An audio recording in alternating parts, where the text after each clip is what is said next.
selamat datang pada pembelajaran mengenai pengembangan presentasi yang efektif. Tahukah kamu, penting bagi kita untuk memahami bahwa sebuah presentasi yang efektif tidak terjadi begitu saja.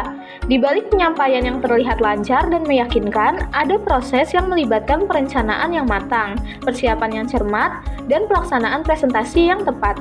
Nah, pada pembelajaran kali ini akan terdiri dari 3 video yang masing-masingnya akan membahas tahapan presentasi yang efektif. Untuk video kali ini akan membahas tahapan perencanaan dalam presentasi yang efektif. Sebelum memasuki pembahasan, berikut ini adalah tujuan pembelajaran yang perlu kamu ketahui. Yang pertama, mahasiswa diharapkan mampu menyesuaikan topik presentasi sesuai dengan karakteristik audiens. Kedua, mahasiswa diharapkan mampu menentukan tujuan presentasi dengan baik. Ketiga, mahasiswa diharapkan mampu menyusun materi presentasi sesuai dengan tujuan. Adapun topik pembahasan pada video ini, yang pertama mengenal audiens, yang kedua menentukan tujuan, yang ketiga menyusun konten, keempat menentukan strategi. Yuk simak penjelasan tahap pertama dalam melakukan presentasi efektif. Tahukah kamu bahwa dalam melakukan presentasi, kita juga harus mempersiapkannya dengan matang, supaya nantinya hasil informasi yang ingin dibagikan dapat diterima dengan baik oleh audiens. Berikut ini adalah penjelasan tahap pertama, yaitu tahap perencanaan. Perencanaan adalah salah satu dari 2 hal utama yang menjadi dasar presentasi yang efektif. Dalam merencanakan presentasi, ada 4 hal penting yang perlu dipertimbangkan, yaitu: pertama, mengenal audiens. Mengetahui karakteristik audiens sangat penting dalam perencanaan presentasi. Berikut ini merupakan karakteristik audiens yang perlu dipahami. Yang pertama, jumlah peserta, rentang usia, dan latar belakang pendidikan akan mempengaruhi cara penyampaian materi. Misalnya, audiens yang lebih tua cenderung menyukai presentasi dengan tempo yang lebih lambat. Selanjutnya, tingkat pendidikan audiens. Seperti apakah mereka berada di jenjang SMA, perguruan tinggi, atau pasca sarjana. Ini juga menentukan kedalaman materi yang disampaikan. Selanjutnya, latar belakang etnis dan sosial ekonomi audiens. Ini juga turut mempengaruhi cara mereka menerima informasi. Keyakinan, sikap, dan kemungkinan prasangka terhadap topik atau pembicara perlu dipertimbangkan agar penyampaian materi tetap efektif. Pemahaman terhadap karakteristik audiens yang relevan akan membantu menentukan nada bicara, pilihan kata, dan gambar yang digunakan dalam presentasi. Kedua, menentukan tujuan. Tujuan merupakan hal yang ingin dicapai dari audiens setelah mendengarkan presentasi. Tujuan ini biasanya dibagi menjadi 3 kategori utama.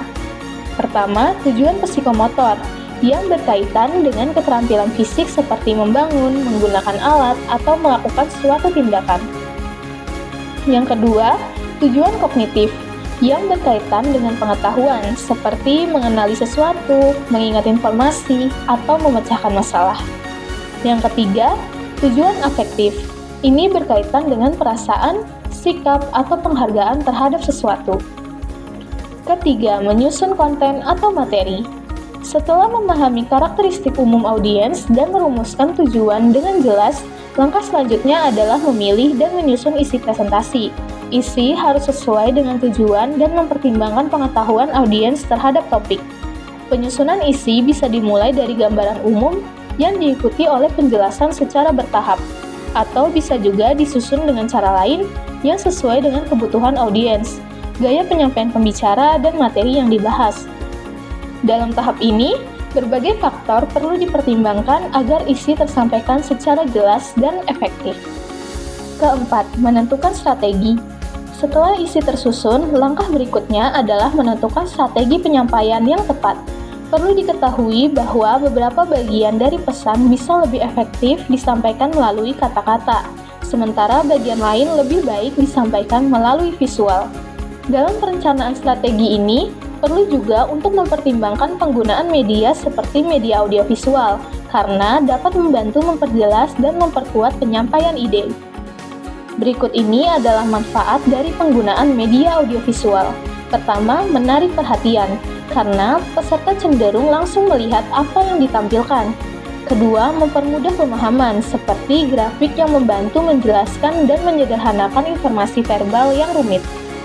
Ketiga, memberi makna pada kata-kata, seperti ilustrasi dan gambar konkret yang memperjelas pesan lisan sehingga lebih mudah dipahami.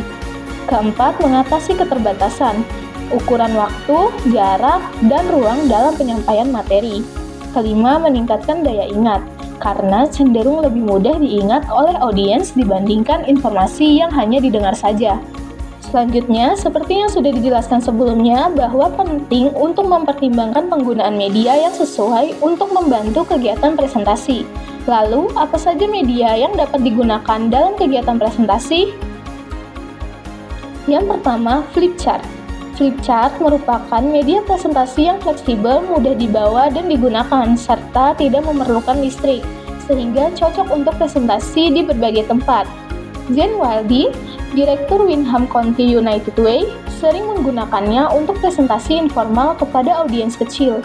Ia menyiapkan poin-poin utama di lembaran flip chart dan mencatat ide audiens secara langsung saat presentasi berlangsung.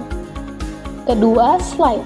Slide sangat efektif untuk menampilkan gambar realistis, teks, angka, dan simbol dalam presentasi profesional. Dr. Michael Grech, seorang ahli epidemiologi, memanfaatkan slide untuk menunjukkan dampak penyakit menular. Slide mudah dibuat, ditampilkan, dan kini dapat diproduksi dengan kualitas tinggi menggunakan komputer. Namun, pemutaran slide berwarna membutuhkan ruangan gelap, yang bisa mengurangi interaksi dengan audiens.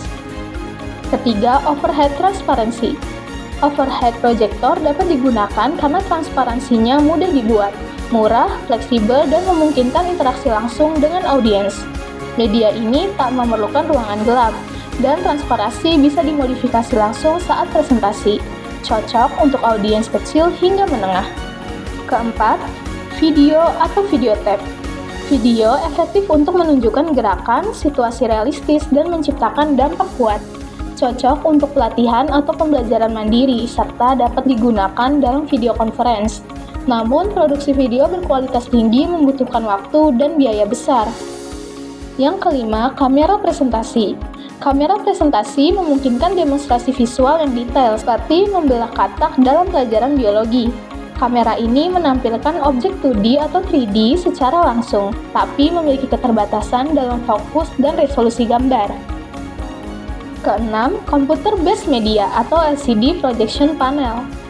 Media berbasis komputer seperti panel LCD digunakan untuk menampilkan presentasi dari laptop, lengkap dengan animasi dan audio. Yang ketujuh, multimedia. Multimedia menggabungkan berbagai elemen seperti teks, gambar, video, animasi, dan audio dalam satu presentasi interaktif. Yang kedelapan, hangout.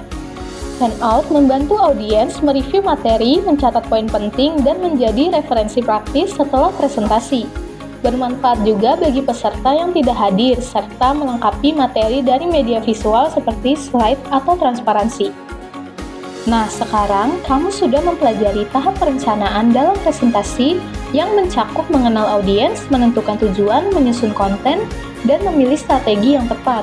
Semua langkah ini penting agar presentasimu tersampaikan secara efektif dan berkesan. Yuk pastikan kamu menerapkannya dengan baik dalam setiap presentasi yang kamu buat. Sekian materi kali ini, terima kasih sudah menyimak dan sampai jumpa pada video pembelajaran kedua yaitu tahap persiapan.